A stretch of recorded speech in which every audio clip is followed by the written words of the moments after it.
का स्वागत है मेरे चैनल ट्यूशन टीचर में। मैं प्रीति गौर आज आपको सिखाऊंगी lesson the story of Gautam's quest. तो गौतम मीन्स गौतम बुद्धा जी के बारे में पढ़ेंगे और क्वेस्ट मतलब खोज।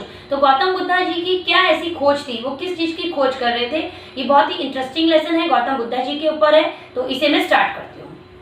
Gautam the Buddha was born over 2500 years ago as a Prince Siddharth. He was the son of King Raja Shuddhodhan. He was born on the sacred day of Vaishakh Purnima at Lumbini, situated near the city of Kapilavastu. 7 days after his birth, his mother Maya Devi passed away. It was prophesied at his birth that the infant would grow to be either a great Chakravarti, an emperor, or a sannyasi, a renunciate who would bring comfort to thousands of lost souls. ठीक है, तो अब ये जो lesson है, ये जो बताया है गौतम बुद्धा जी का, ये कितने साल पहले बताया, ये बॉर्न हुए थे 2500 ईयर्स अगो थे। और इनका जो पापा थे वो किंग थे राजा शुद्धोधन, और इनका नाम था गौतम बुद्धा जी का प्रिंस सिद्धार्थ। और जब ये बॉर्न हुए तो बोलते ना बहुत ही पवित्र दिन, सेक्रेड डे मींस पवित्र दिन, जैसे कि वैशाख पूर्णिमा पे ये हुए थे लुम्बिनी जगह में, जो city near the city of Kapilavastu. और जब ये 7 डेज के थे तो इनकी मम्मी जो थी माया देवी, वो इस दुनिया को बोलते हैं ना छोड़ के चली गई थी। और उनके इसमें ऐसे बोलते हैं ना कि देखो जब भी कोई बच्चा होता है ना तो उनकी कुंडली बनाई जाती है, या कोई कुंडली देख के भविष्यवाणी करते हैं, या कोई बच्चा देख के भी है ना भविष्यवाणी कर देते हैं। हर किसी के अंदर एक अलग अलग कला होती है, हुनर होता है। तो ऐसे ही है ना, इनके जब ये पैदा हुए थे गौतम बुद्धा जी, तो इनके इसमें ना इसमें लिखा इट वॉज प्रोफेसाइज्ड मीन्स ऐसा भविष्यवाणी हुई थी कि या तो ये एम्परर बनेंगे, चक्रवर्ती बनेंगे, या ये सन्यासी बनेंगे, रेनन्सिएट। ठीक है, और जिससे कि है ना बोलते हैं ना पूरी दुनिया में है ना एक अच्छे से ये मैसेज देंगे। तो जब ये भविष्यवाणी हुई कि या तो ये एम्परर बनेंगे सन्यासी, और इनके जो पापा थे वो थे किंग राजा शुद्धोधन। तो देखो कोई है ना कुछ भी बोल के चला जाए कि ये बनेंगे या वो बनेंगे, उस टाइम पे हो सकता है कि हम उस बात को ध्यान ना देते हो, लेकिन माँ बाप के मन में कहीं ना कहीं वो बात रह जाती है। तो उनके पापा के मन में भी है ना कुछ बात रहेगी, क्योंकि वो किंग थे तो चाहते ही थे होंगे कि उनका बच्चा एम्परर ही बने।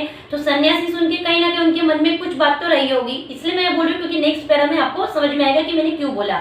The king was determined to prevent his beloved son from renouncing the world. He surrounded the prince with every imaginable luxury and comfort. It is said that the king had 3 magnificent palaces, one for each season of the year, and in the peaceful atmosphere of this royal mansion, Prince Siddharth lived a secluded, protected life. अब देखो जैसे मैंने आपको बोला कि उनके उसमें भविष्यवाणी कर दिया, तो ये बोलते हैं चक्रवर्ती एम्परर बनेंगे या सन्यासी बनेंगे, लेकिन उनके पापा किंग थे तो यही चाहेंगे कि एम्परर बने। लेकिन किसी ने भविष्यवाणी की है ना कहीं ना कहीं हम बोले कि हम ये सब चीजें नहीं मानते हैं, लेकिन कुछ ना कुछ तो ऐसा होता है कि मैं 100% तो नहीं बोल सकती हूँ, लेकिन आप 70% तो कुछ चीजें ऐसी होती है कि जो कोई कुछ बोलता है वैसा घटता तो है ही। तो उसके लिए उनके पापा ने सोचा कि कहीं ये सन्यासी ना बन जाए, तो उन्होंने क्या किया ना, उनको बोलते हैं बहुत अच्छी लाइफ दी। उन्होंने उनके लिए ये मैग्निफिसेंट पैलेसेस जिसको महल बोलते हैं वो दिए, हर सीजन के लिए था। समझ लो बोलते हैं ना कि उम्मीद से ज्यादा उनकी लाइफ जो थी ना बहुत ही कंफर्टेबल लाइफ थी, और सेक्लूडेड और प्रोटेक्टेड लाइफ थी, यानी एकांत जगह है ना, जिससे मीन्स उनको किसी भी प्रकार की है ना कोई तकलीफ ना हो, और उनकी लाइफ क्या है हमेशा protected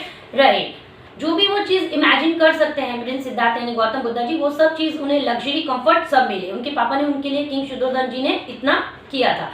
in good time the prince was married to one of the most beautiful girl of the realm, princess Yashodhara, The daughter of the Kolean king. Soon a son Rahul was born to them. अब देखो जब उनका अच्छा समय चल रहा था, जब उनके पास इतना कुछ था, मैग्निफिसेंट पैलेसेस थे, हर सीजन में रहने के लिए अलग अलग थे, ठीक है, तो उनका जब अच्छा समय चल रहा था तो उनकी जो शादी हुई थी बहुत मतलब उधर लड़की जो थी बहुत खूबसूरत थी, और उन जो वो थी प्रिंसेस थी यशोधरा, और वो थी डॉटर किसकी थी, कोलियन किंग की वो डॉटर थी। उनके बाद जब उनकी शादी होगी तो उनको एक बेटा हुआ जिसका नाम था Rahul. At the age of 29, Siddharth went out to see his kingdom and to meet his subjects. He beheld what the Buddhist books call the 4 signs, witnessed the impermanence of the world. He saw an old man, a diseased man, a dead man, and a monk, and there entered into his heart a vision of dukkha, the world's sorrow. What is the way out of the world's sorrow? He asked himself repeatedly. The unanswerable questions led him to renounce the worldly life, leave his wife and son, and set out in the quest of the truth of life. अब देखो ये कैसा हो गया कि उनको बोलते ना लग्जरी लाइफ मिली, प्रोटेक्टेड लाइफ मिली, बहुत अच्छा हुआ। उनकी शादी भी बोलते ना प्रिंसेस से हुई, कोलियन किंग की जो बेटी थी यशोधरा उनसे हुई, उनको एक बेटा हुआ राहुल। उनकी मतलब कोई भी उनको किसी भी चीज़ की कुछ भी तकलीफ नहीं थी। लेकिन जैसे वो अपने इसमें फर्स्ट पैरा में है ना, it was prophesized at his birth, या तो ये एम्परर बनेंगे या ये बोलते ना रेनन्सिएट बनेंगे।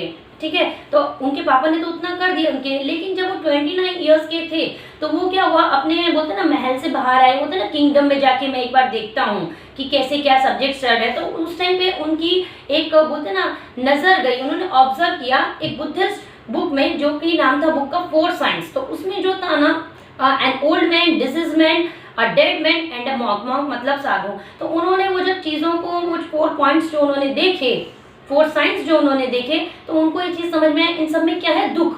तो उन्होंने यही चीज़ सुना कि दुख का रीज़न क्या है, जो आदमी को, इंसानों को जो दुख होता है ना, बोलते ना कहीं आदमी, हर आदमी परेशान है, तो उसका रीजन है, उसको दुख है। तो वो दुख का कारण क्या है, वही उनकी बोलते हैं ना क्वेस्ट थी कि दुख का कारण क्या है, उसका उनको खोज करनी थी। उन्होंने अपने आप से बार बार रिपीटेडली पूछा, लेकिन उनको उस चीज़ का आंसर नहीं मिला। उसके बाद उन्होंने क्या किया, अपनी वाइफ जो यशोधरा जी थी उनको छोड़ के, अपने बेटे राहुल को छोड़ के, है ना, और वो बोलते हैं ना उसको रेनाउंस कर दिया, मतलब बोलते हैं त्याग दिया, और एक जीवन की सच्चाई के लिए, है ना, वो आगे निकल गए। यानी कहीं ना कहीं वो भविष्यवाणी उनकी सच हो गई।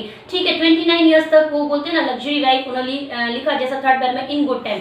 लेकिन जो बोलते हैं होना होता है, वो कहीं ना कुछ हो जाता है, वो हो ही गया। The story of Gautam's quest that ends in illumination and attainment of nirvana is one of the most moving tales of our time। ठीक है, अब जो उनकी जो बोलते हैं ना खोज थी, किस चीज़ की उनकी खोज थी कि दुख का कारण क्या है ना, अटेनमेंट ऑफ निर्वाणा। अब देखो निर्वाणा क्या होता है, निर्वाणा बुद्धिस्ट में जो बोलते हैं कि अपनी जो पीस, आपको जो चाहिए, शांति चाहिए, लेकिन अपना जो है ना उसको त्याग के आपको वो उस चीज़ की खोज निकालनी है। Is one of the most moving tales of our time. For 6 years did Gautam practice intense asceticism. For several days in succession, he ate barely a grain of rice. His strong, athletic body was reduced to a bag of bones, but it served no purpose. The Buddha then scattered a handful of grass on the ground beneath the Bodhi tree and formed a seat for himself.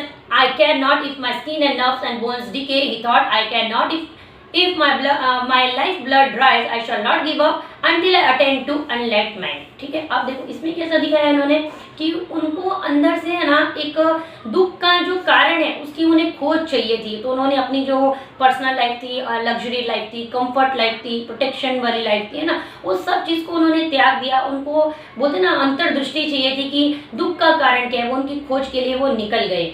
और उन्होंने इतने मतलब 6 साल तक, है ना, intense एस्केटिज्म, मतलब बोलते ना कि कठिन, जिसको बोलते हैं ना सन्यासी, जो उन्होंने तपस्या की, उसको आप बोल सकते हैं, वो उन्होंने की। और ये कितने दिनों तक, है ना, सक्सेशन, बहुत दिनों तक लगातार आप बोल सकते हो ये सिलसिला रहा कि उन्होंने, है ना, बैरली मीन्स मुश्किल से अ ग्रेन ऑफ राइस, बोलते हैं थोड़ा सा ही उन्होंने मतलब चावल खाया। तो उनकी जो एथलेटिक बॉडी मतलब स्ट्रांग जो उनकी बॉडी थी, वो क्या बन गई, बैग ऑफ बोन्स। हिंदी में बोलते हैं ना कि कोई कमजोर रहता है कि हड्डी का ढांचा हुआ, है ना, कि कुछ खाओ पियो बॉडी बन जाएगी, यानी वो जो उनकी एथलेटिक बॉडी थी वो क्या बन गई, अ बैग ऑफ बोन्स।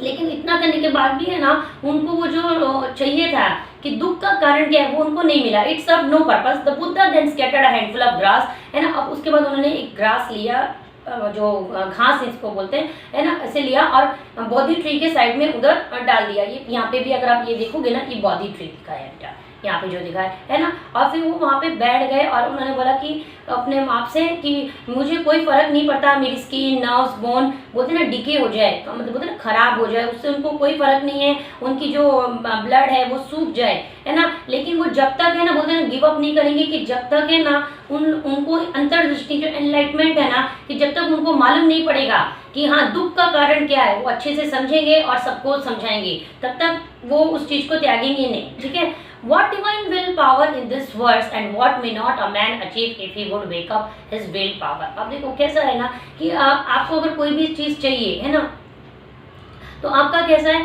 आदमी हर चीज, है ना, अचीव कर सकता है, उसके अंदर एक विल पावर होनी चाहिए, बोलते ना एक अपने अंदर की ताकत होनी चाहिए। आपको सामने वाला, जैसे अभी मान के चलो आपके पेरेंट्स आपको पढ़ाते हैं, पढ़ने तो बेटा आपको ही जाना है, खाना आपके सामने तो आपको ही खाना, तो एक अपनी भी विल पावर होती है किस चीज के लिए, जब हमको कोई हार्ड काम करना है उसके लिए हमें ही करना है। ऐसे उनकी विल पावर थी कि नहीं भाई हमको, है ना, एनलाइटमेंट ढूंढना है कि दुख का कारण क्या है। It is said that he saw a vision which contained a message for him, it acted as a spiritual stimulant to him. This words way, अब उनको, है ना, एक बोलते ना ऐसा विजन सा हुआ जब वो बोधि ट्री के नीचे बैठे थे। क्या था वर्ड्स, क्या थे वो, Tune the sitar neither low nor high, the strings overstress breaks and the music died, the strings black is drum and the music died. जब वो वहाँ बैठे थे शांत में, जब सोच रहे थे, उनको ऐसा एक विजन हुआ है ना कि जैसे हम सितार बजाते हैं, ज़्यादा जोर से बजाएंगे तो कैसा होगा, अच्छा नहीं होगा है, और बहुत लो बजाएंगे तो भी नहीं होगा, ज़्यादा ओवर स्ट्रेच करेंगे तो कैसा है ना, टूट जाएगा। यानी कहने का मतलब कैसा है, कोई भी चीज़ हो, या अगर मानो आप ही बच्चे, मैं आप लोगों को पढ़ा रही तो अच्छे के लिए पढ़ा, लेकिन अगर आप पूरे दिन पढ़ते ही रहो पढ़ते ही रहो पढ़ते ही रहो तो कोई भी आपको पढ़ने भी देगा नहीं, पढ़ने देगा। आप पूरा दिन खेलते रहो तो सब लोग ही ठोकते हैं। यानी कोई भी चीज़ हो ना, उसकी कैसे होती है, एक लिमिट होती है कि कोई भी चीज़ को आप लिमिट से करो। आप कंटिन्यू सोना है तो सोना भी जरूरी है, खाना भी जरूरी है, पढ़ना भी जरूरी है और खेलना भी जरूरी है। हर चीज़ का एक वो है। He thought to himself, I too have tortured my body to starvation. I have taken too extreme. Let me follow the middle path. ठीक है, उन्होंने भी यही बोला। फिर उन्होंने अपने आप से सोचा कि मैंने अपनी बॉडी को एक तरीके से क्या कर लिया है, टॉर्चर कर लिया। स्टार्वेशन में से बोलते ना, ज़्यादा भूखा रह के, भूखमरी करके। तो मुझे अभी क्या करना चाहिए, एक मिडल पाथ को ढूंढना चाहिए। यानी कि ना ज़्यादा मतलब ऐसा कह रहे नहीं मिल रहा रास्ता तो छोड़ दो, ऐसा भी नहीं करना है, और ऐसा भी नहीं करना है कि इतनी तपस्या करनी है कि अभी जो बैग ऑफ बोन्स है मालूम पड़े बाद में क्या होगा, किसी को नहीं मालूम। तो उन्होंने बोला कि नहीं, मुझे मिडल पाथ करना है क्योंकि मुझे एक रास्ता भी निकालना है। When he tried to get up to take a bath in the river, he found that he had become so weak that he could not rise. Just then, a beautiful girl named Sujata appeared before him, carrying a golden bowl filled with sweetened milk and rice. अब एक दिन जब वो नहाने के लिए गए river में, तब उनको एहसास हुआ कि वो बहुत वीक हो गए। क्यों? क्योंकि जब वो नहाने के लिए गए, जब वो उठना चाह रहे थे तो वो उठ नहीं पा रहे थे। तो तभी उनके सामने एक ब्यूटीफुल गर्ल आई, है ना, सुंदर सी एक लड़की, उसका नाम था सुजाता। उसके हाथ में क्या था, एक गोल्डन कलर का बाउल था, कटोरी जिसको आप बोल सकते हो, कटोरा ऐसा बोल सकते हो, जिसमें कि स्वीटेड मिल्क, मीठा दूध और राइस, यानी आप एक तरीके से बोल सकते हो खीर थी उसमें कटोरे में। When she saw the weekend ascetic, she offered the bowl at his feet. Lord, please accept my offering of milk and rice. Buddha accepted her offering. This was his first meal after many days of starvation. It refreshed him and infused a new strength in him. He realized that making the body suffer was the way to enlightenment and truth. ठीक है, जब उन्होंने सुजाता जी ने देखा कि ये acidic है, सन्यासी हैं, ठीक है ना, तपस्वी हैं, तो उनको बोला कि आप ना, lord please accept my offering of milk and rice, यानी ये जो मैं आपको खीर है इसको आप एक्सेप्ट करें। बुद्धा ने उनकी एक्सेप्ट की, उसे खाया तो उन्हें बोलते हैं एक एनर्जी मिली, और उन्होंने वो खाना बोलते हैं ना बहुत दिनों बाद खाया था, आफ्टर बहुत first meal after many days, है ना, उससे वजह से वो बोलते हैं ना रिफ्रेश हो गए और वो इन्फ्यूज्ड और न्यू स्ट्रेंथ बोलते हैं ना, उनके अंदर एक नई शक्ति सी आ गई, है ना। उसके बाद उनको ना जैसे बोलते हैं ना एहसास हो गया कि एनलाइटमेंट, मैंने आपको बताया अंतर्दृष्टि और सच्चाई के लिए, है ना, आप ऐसा नहीं कि अपनी बॉडी का कुछ ध्यान ही नहीं देंगे, बस जिस मकसद में लग गए वही करेंगे, ऐसा अपनी बॉडी को टॉर्चर करके ये कोई रास्ता नहीं है। Gautam had longed for enlightenment. That night he found the answer to his query. What is the cause of sorrow? The cause of sorrow is desire. The cure for sorrow is to give up all desires and adopt right living.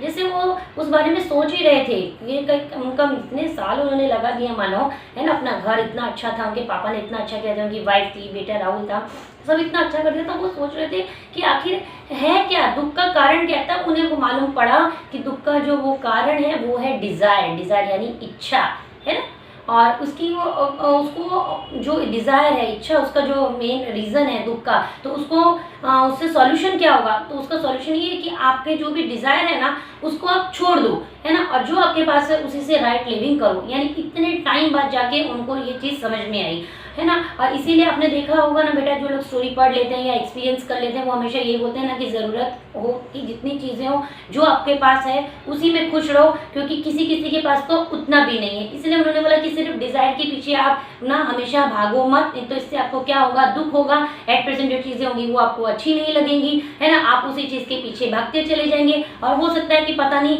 इन्होंने जैसे तपस्या की कि क्या है क्या है क्या है, उसका रीज़न क्या है, इन्होंने अपने शरीर को कैसे किया ना, इनकी बॉडी कैसे थी, एकदम स्ट्रांग बॉडी थी, और बाद में इनकी बॉडी कैसे हो गई, बोलते हड्डियों का ढांचा हो गया। इसीलिए ना किसी भी चीज़ को पाना है, करना है तो ज़्यादा है ना इच्छा नहीं रखनी है, एक एम के लिए इच्छा रखो ताकि आप उसको पा लो, लेकिन जितना है उसमें आप खुश रहो।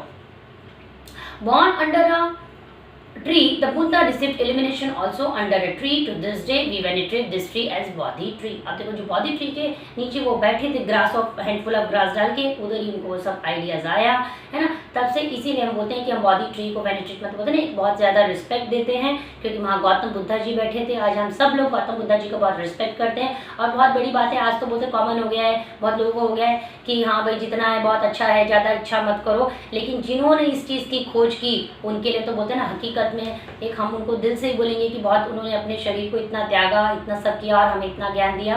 तो इस लेसन में को आप अच्छे से पढ़िएगा, कुछ कुछ हार्ड वर्ड है, प्रैक्टिस करेंगे तो ईजी हो जाएंगे। वीडियो का अच्छा लगा तो वीडियो को लाइक करेगा, शेयर करेगा, चैनल को सब्सक्राइब करेगा। अगर आप फेसबुक पे देख रहे हैं तो पेज को फॉलो करेगा। Thank you.